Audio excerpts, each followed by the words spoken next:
Namaskar. Welcome to This Week with Padma Shri, Dr. Sudhir Parikh. Dr. Welcome. Namaste. Namaskar, namaskar.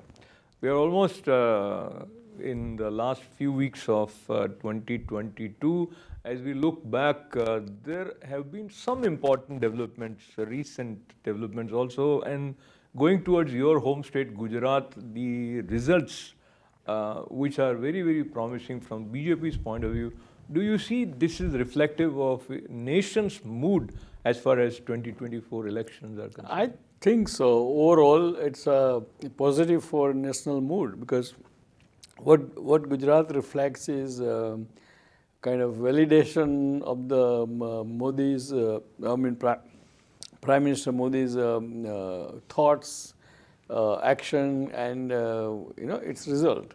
And so people are appreciating it, and that's why they got such a thumping majority, 156 or 157 out of 182. It's unbelievable majority, and I think we must congratulate Prime Minister Modi, Shri Amit Shah, as well as all the BJP workers who work very hard there.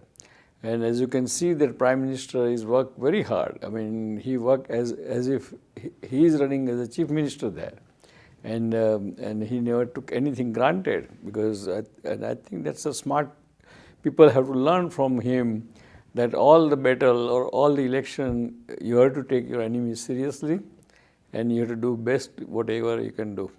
Absolutely. And he also, in his address to Karyakartas, mentioned about the significance of sitting Chief Minister getting a victory with margin of over 2 lakh votes, Bhupendra Patel ji. So, what do you think worked in his favor overall? No, I think Bhupendra Bhai Patel, was, that seat, that district was very safe. It's a majority BJP district. So, it is expected that Bhupendra Bhai Patel will win and probably win big.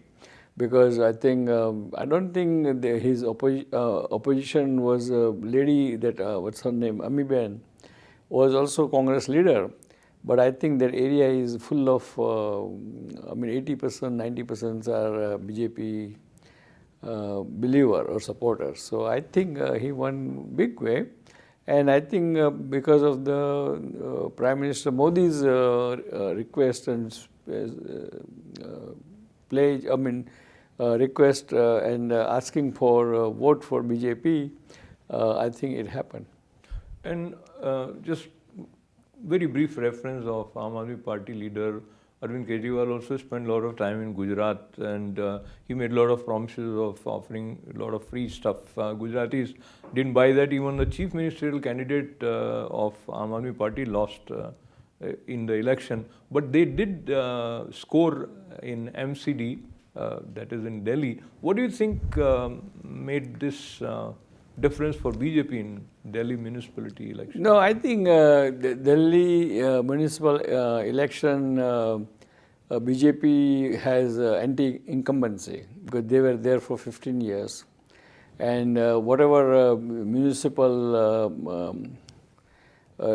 responsibilities, I think people were very unhappy. And on the other side, they saw that AAP is working in the state level, and they definitely gave them a lot of freebies. And whether we like it or not, it's a human nature. Everyone likes freebies, particularly lower middle class and middle class people will love, because if I have say salary of 5,000 rupees per month, and if I save 1,000 rupees in my electric bill and that, I mean, it's quite significant in that level, right? So I think people saw that at state level, Aam Aadmi Party did a good job as compared to MCD, BJP, with a lot of anti-incumbency and a lot of inside bickering too. So I think that made this big difference, because otherwise AAP cannot win this many seats. Yeah, but the same reasoning or the lollipop of freebies didn't work in Gujarat.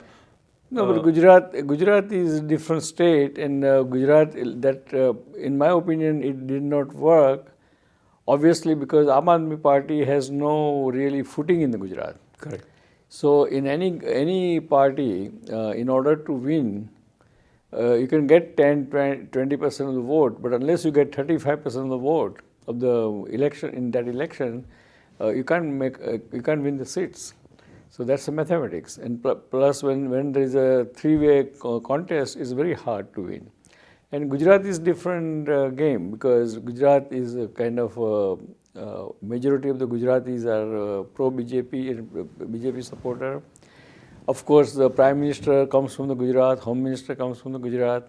So they have Asmita problem, Asmita question too. So they want to, for pride of Gujarat, they want to make sure that Prime Minister and Amit Shah look better by making BJP win big. So I'll come to Amit Shah's recent call it a comment in the parliament, but before that, let's also touch Himachal Pradesh. Number one, Congress probably accepted that it has no chance in Gujarat. So I think the main leaders didn't do anything. Right. And Rahul Gandhi in his Bharat Jodo Yatra also mentioned that this is not for political, it is not for vote. So of course they didn't get it. But I think Indian voters have made something for every party to celebrate. So in Himachal Pradesh, the presence of Congress and their chief minister, and what do you think worked in? Well, in Himachal Pradesh, I mean, there is a kind of a tradition that usually 5 years one party comes and second, and that continues. Because last time BJP was in power, right? And then now this time Congress. But I think Congress win is, again, it's anti-incumbency. There was a lot of kind of accusation of the corruption or wrongdoing. We don't know what true story is. And plus, I think the way the seats were distributed by BJP, Mr. Nadda, according to the newspaper, TV report, a lot of almost 20 BJP sitting MLA were not given tickets. So they all were contested as independent. So it means it's a internal bickering and fighting that leads to the loss of seats. You know? Yeah. So now looking at this reference of internal bickering, or rather having divisive sort of approach for the India as a whole, and referring to Tawang, where India and China are at loggerheads, or so Home Minister gave a statement, explained the situation, and assured the nation that the threat has been taken care of and Indian forces have pushed back. But opposition walked out. They wanted clarifications which were not granted, that there is a precedence that you don't ask clarification on such sensitive issues in the national interest, but Congress walked out. And there were some reports that while they were walking out, Amit Shah also mentioned about some sort of a secret agreement between Congress and China. And so overall on this situation about our border position and the allegations on Congress about having some underhand dealings with China. Well, I don't know about that allegation of Congress dealing with the China. I have no idea or no knowledge of it. But I think this China issue is a national security issue. So government has right to divulge only certain things and not divulge everything, and that is granted. So any government over the day has to protect the national security. So whatever government said or Rajnath ji said in the parliament, I think everybody has to accept it. Unless they have something contrary proof to it, then they can go to the media and then they can pursue that. But otherwise, I think whatever government says, whatever official government report, it should be welcomed by everyone. So what reports are saying that the opposition Congress walked out on this issue, which was not a big issue, because on floor the scheduled discussion was to take place about Rajiv Gandhi Foundation, with which there are many charges. But let's move towards the other side, and few minutes to go. Supreme Court of India has asked central government to write its response regarding changes proposed in the marriage related law, and they want to have inclusion of same-sex. So Special Marriage Act, which was formed in 1954, Supreme Court has sought center's response to make it gender neutral. How do you see things working out in India on this front? Well, I think in India probably it's really more sensitive issue, because social sensitive issue, because I mean till last few years even homosexuality itself was banned in India officially, and if someone finds to involved in a homosexual any kind of activities, police can arrest them. That was our law of the land. But I think now it's changed. Homosexuality is not a completely criminal thing, but I think as world evolves and revolves, and like here in USA also, in 80s and 70s, people were against homosexuality, and now they all accepted. Even Supreme Court of USA accepted that. There should be, their partnership should be treated as a legal marriage.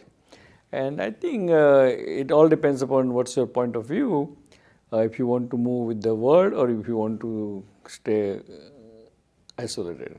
So talking about moving in the world, so President Biden is moving in the world, and in fact this Tuesday as we speak, he has signed into law a bill which is protecting the same-sex marriage, and this is a big celebration for LGBTQI community, and that is Respect for Marriage Act. So even those states which have different rules, they will also be cognizant of the presence of the gay couples. And then Yes. this is the first time that in White House, the first press secretary, she is openly from this community. So, overall, how do you see America moving? Well, I think, I mean, we all are Indian, we all Indians are very little conservative because of the way which we raise ourselves, the religion and all those things. But I think the world is moving, and if you look at it in a very broader sense, that at the end of the day, all humans are equal. So why to discriminate one human against other human, you know? And if you believe in that philosophy, then what Biden said or did, it's a right thing probably, or it is accepted thing, morally speaking. So, but you can have your own opinion, and you can may not agree, but now it's a law of the land, so you have to agree on that. Absolutely, and you have to understand and appreciate, and as you rightly said, it is not that you have a choice. So you have to figure out how to mold your perception, and so that the harmony is sustained. And as we conclude our conversation today, Dr. Saab, your parting words. Well, I'm dear friends, I'm as a Indian American living in this country for over almost 45 years, and got involved in a lot of political activism as well as advocacy for India. I'm very glad to see that in Gujarat election, BJP won with the historical margin or majority, 157 seats out of 182. That shows that it kind of certified, or it kind of give the boost to the Prime Minister's vision, Prime Minister leadership, and Prime Minister's governance. And I personally, as a chairman of the Parikh Worldwide Media and ITV Gold, I send a personal congratulations to Prime Minister Modi as well as Chief Minister Bhupendra Bhai Patel, and congratulating them and asking them that what Indian American, what else they can do for Mother India. So please do whatever you can do for Mother India is always good, and you will feel good, and our country, Mother India, will where we come from, also will get benefited. So after saying that, God bless America, God bless India, God bless Indian American, and we'll see you all next week. Till then, goodbye.